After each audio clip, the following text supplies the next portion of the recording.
A special thank you to each of our subscribers who make this channel possible. Here's today's story. In a significant development for the National Health Service, NHS, in England, Chief Executive Amanda Pritchard has announced her resignation, effective at the end of the current financial year in March. According to sources, the decision to step down was made by Pritchard herself, stemming from her dissatisfaction with the government's intentions to diminish NHS England's independence in favor of greater control by the Department of Health. Pritchard, who has faced mounting criticism from members of Parliament, MPs, in recent weeks, described her resignation as a hugely difficult decision. It has been an enormous privilege to lead the NHS in England through what has undoubtedly been the most difficult period in its history, she stated. NHS England confirmed that Pritchard had engaged in discussions with Health Secretary Wes Streeting in recent months, ultimately concluding that now is the right time for her to step down. The organization emphasized that the NHS has made significant strides in recovering from the pandemic, and the groundwork has been laid for necessary changes to better support the broader healthcare system. Sir James Mackey, currently serving as the Chief Executive of Newcastle Hospitals, is set to take over the role from April. Pritchard's tenure has not been without its challenges. Last month, she was compelled to defend her leadership during a parliamentary session where MPs expressed frustration with the responses provided to a damning report that criticized NHS and Department of Health officials for being complacent and lacking innovative ideas for transforming patient care.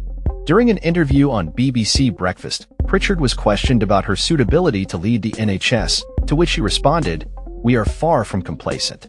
However, she acknowledged, "We're not all brilliant performers at committee hearings," adding that she welcomed scrutiny and the opportunity to discuss ongoing efforts to improve the health service.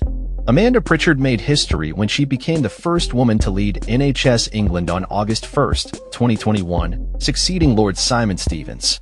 She assumed the role during a critical phase of the COVID-19 pandemic as the NHS grappled with an unprecedented backlog of care.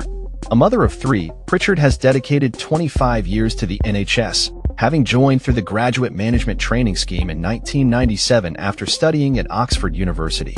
Throughout her career, she has held several key positions, including Chief Executive of Guy's and St Thomas, NHS Trust, and Chief Operating Officer of NHS Improvement.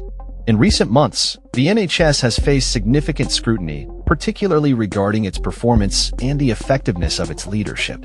The latest monthly performance data released by NHS England revealed ongoing challenges, with waiting lists for operations and treatments continuing to grow. Health Secretary Wes Streeting expressed gratitude for Pritchard's integrity and unwavering commitment during her time as Chief Executive, acknowledging her leadership during the COVID-19 crisis and the political turbulence that accompanied it.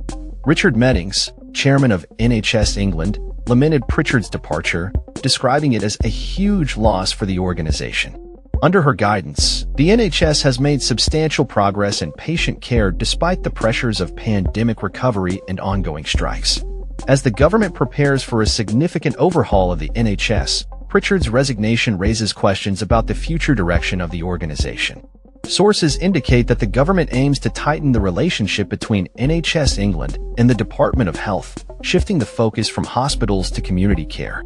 Pritchard's decision to resign may reflect her desire to avoid being constrained by the government's evolving vision for the NHS. Sir James Mackey, who will succeed Pritchard, expressed his honor in leading the health service through this transformative phase, emphasizing the need to work closely with the government to build an NHS that is fit for the future.